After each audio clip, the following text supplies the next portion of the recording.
solving equations involving modulus or absolute value.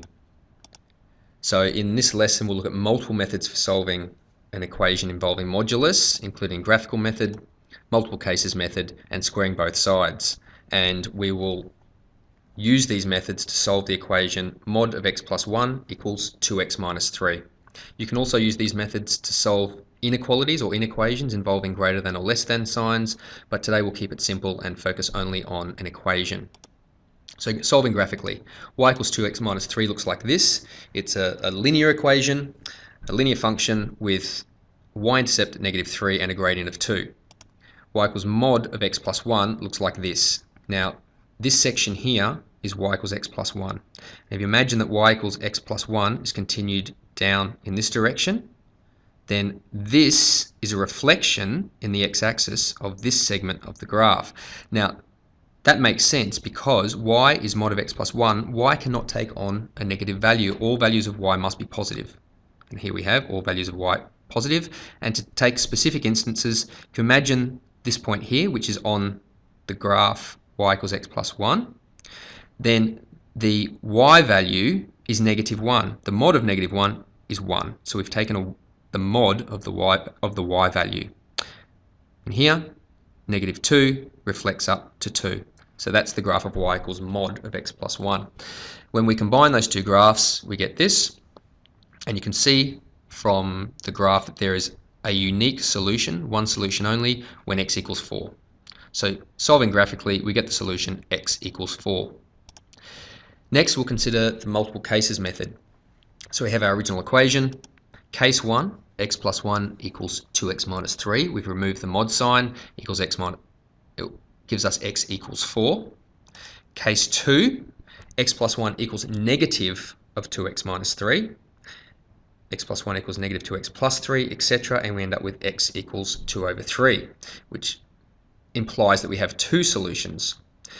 So we have to always check our solutions. So we sub our values back into the original equation. So case 1, x equals 4, gives us mod 5 equals 5, which is a valid solution. When we check case 2, which is x equals 2 over 3, and sub that back into the original equation, we get mod of 5 over 3 equals -5 over 3, which is not a valid solution. So therefore, one solution, x equals 4. The next method is squaring both sides. So we start with our original equation, we square both sides. In squaring both sides, we remove the complication or the complicating case where x plus 1 is negative. Because when we square it, whatever's inside the modulus sign becomes positive because we've squared it. From this point, we can proceed in one of two directions.